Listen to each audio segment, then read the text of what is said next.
Of course, it's me, Gloria. How are you? I'm good, thanks, and you. How have you been? I've been around. I'm okay. I'm happy to see you on that couch. Yeah.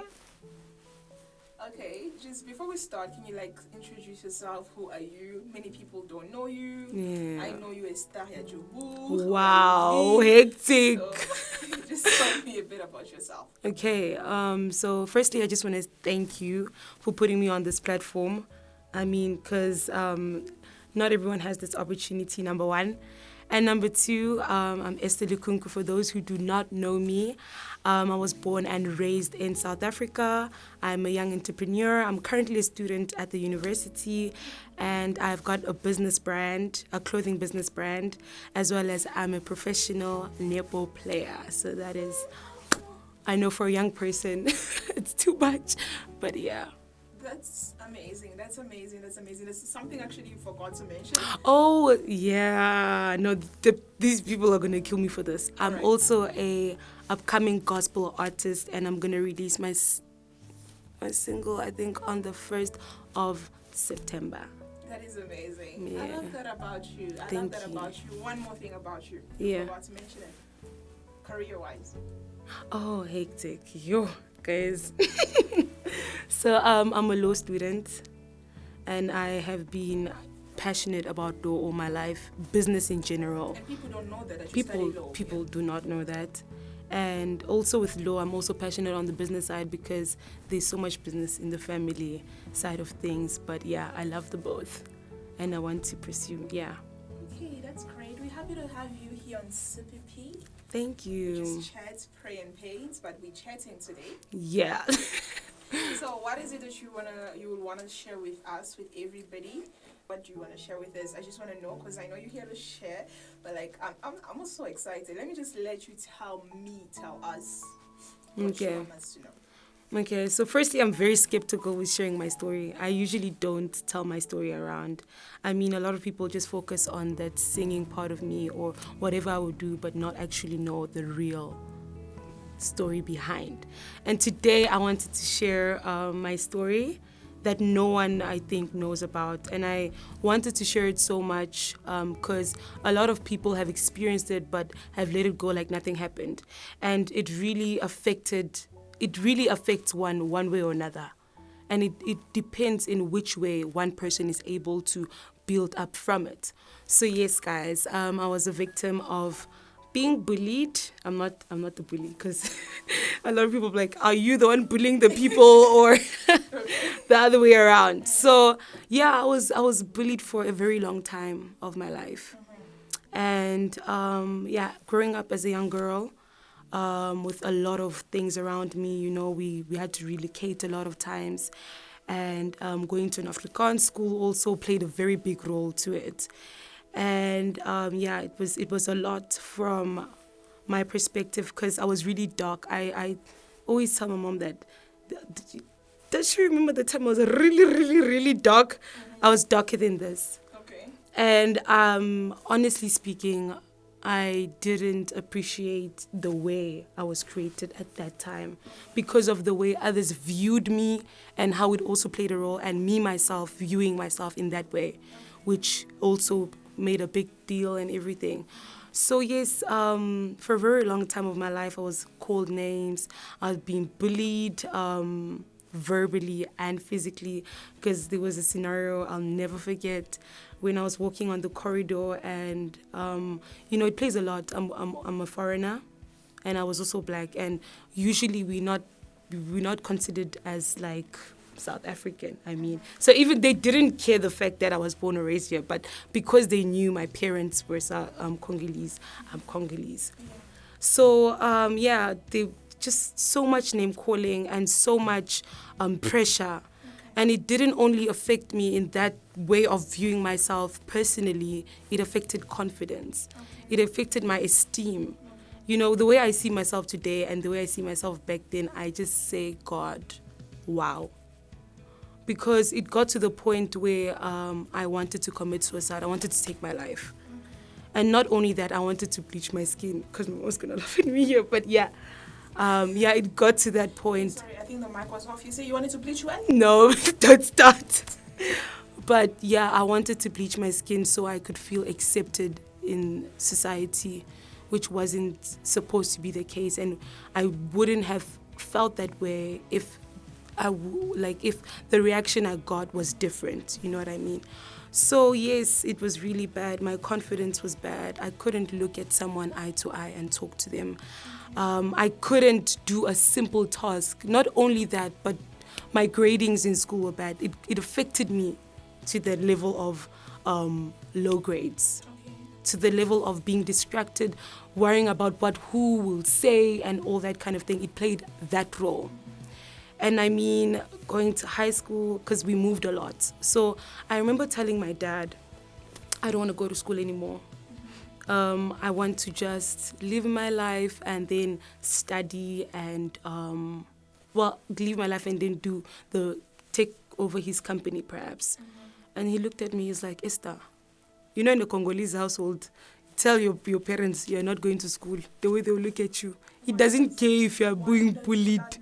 Anyway, I think that was the mistake I did because, like, my dad in general, he's a very big fan of a child going to school, study, get grades, and get a job because he knows how reality is as a whole.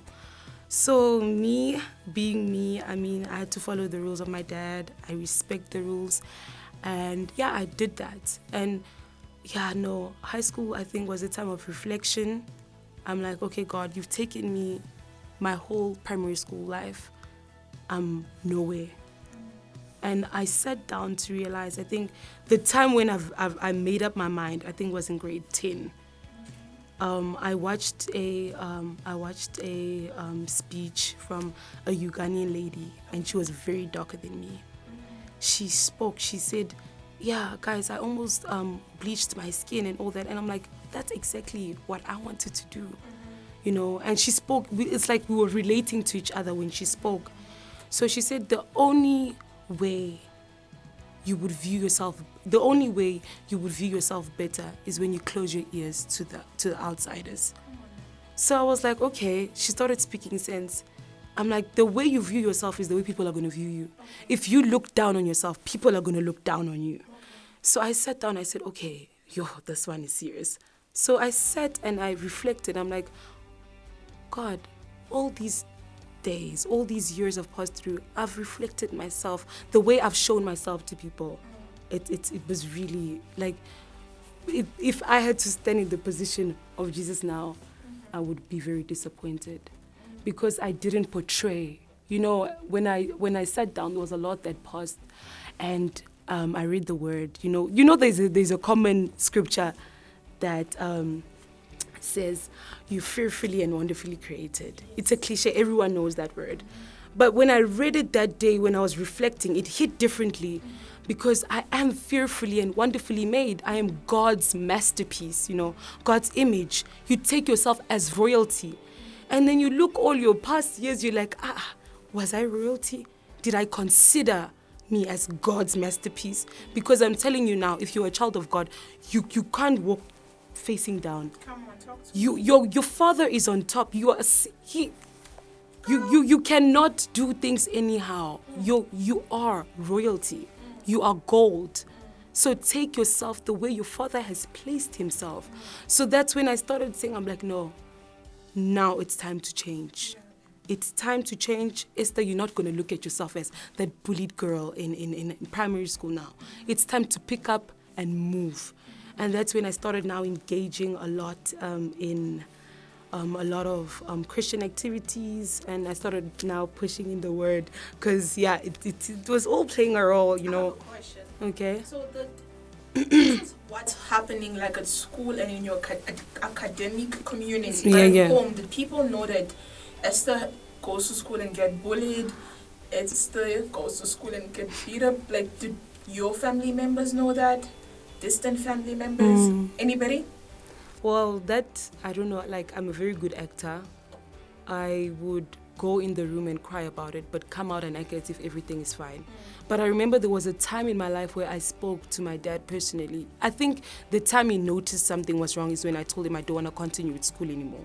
He was like, A normal child wouldn't just come, sit and say, Dad, I want to speak to you, and say they don't want to go to school. So I think he was starting to notice, but I would play I would hide behind people. I would feel happy and have this sort of comfort when I'm around people and forget about what actually is hurting and what actually is eating me from the inside. So to answer your question, no. Because when I told my mom and I was open about it, was like my first year in university. I sat down and I spoke to her. I'm like, Mom, this is what I'm passing through. This is what I passed through, sorry. I'm new. We are new in Christ. So this is what I was passing through, and this is how it affected me. And these are the marks it kind of like left. Like I couldn't trust people, Gloria. I was always worried about who would say what, and I can't go to the restaurant. I'm just worried about what people would say. You see, so to answer that question, no one could tell. But yeah, there were signs there and there, but no one was like really too sure if it's actually bullying. Yeah. I applaud your bravery. I honestly do applaud your bravery. And yes, I did not know that about you. Yeah. So I think let me just ask maybe one or two questions. Mm-hmm. And the next question will be,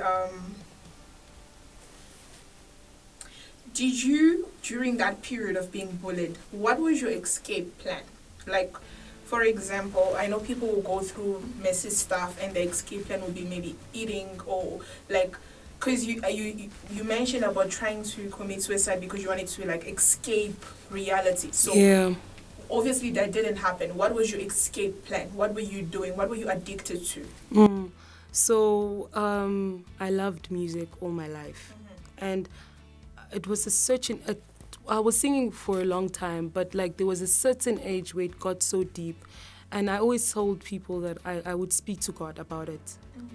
I would literally talk to myself. I think a cousin of mine walked in the room and she thought I was crazy because I was like, God, like when are things gonna change? Like when am I gonna view myself like better? But also another thing I would escape from, I did a lot of sports to also make me forget about a lot of things, as well as write songs. I would write what I'm feeling. With poetry, I would also write. I would sing it out. I would cry it out. And then I would feel relieved from there, or just, some sort of comfort, Okay. Well, experience has taught me that the past has its way of creeping in our future. Now you are Esther Lukunku, and everybody knows as like this person sings. Majority that do not even know that you do law. Others, I personally know that you are into sports. That's why you still look like that. Come.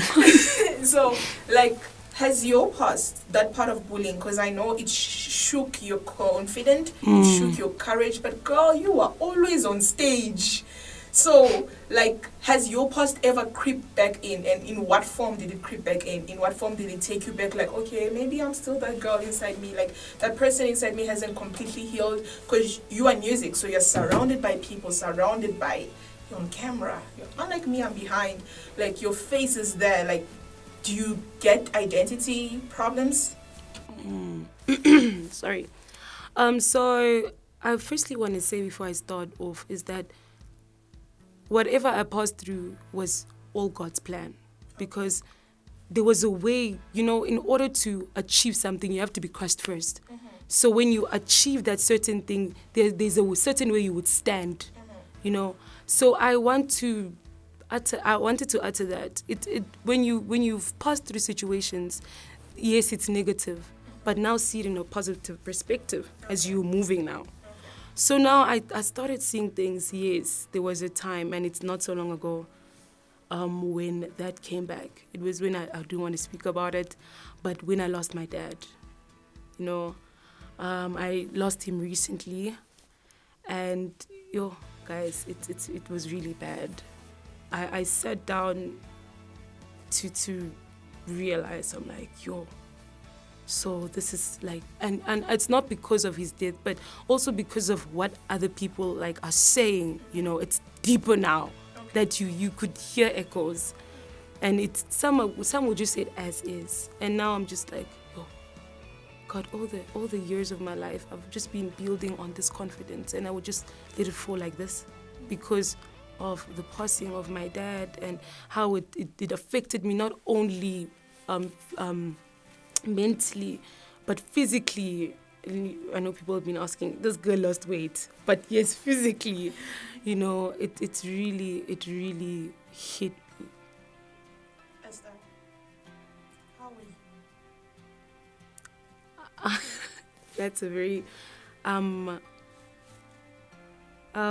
want to say I'm fine, but like I'm in the process of still healing.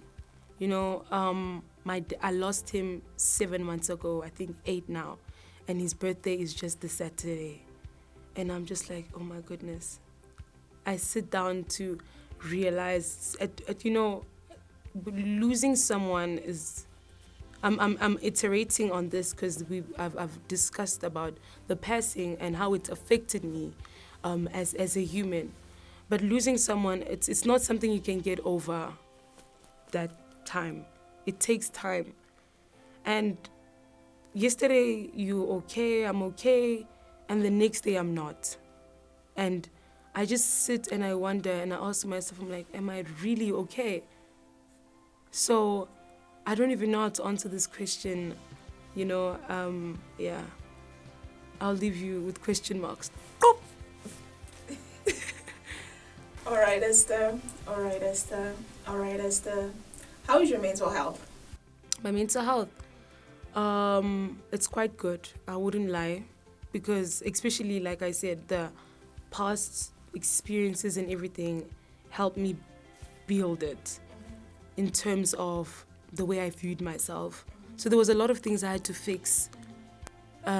Confidence, self-esteem. I had to fix depression thoughts, suicidal thoughts. All that was just playing a role. How did you do that, ma'am? How did you do that? Now, as a witness and being in that experience, Jesus is the right person. Okay. I can't lie to you.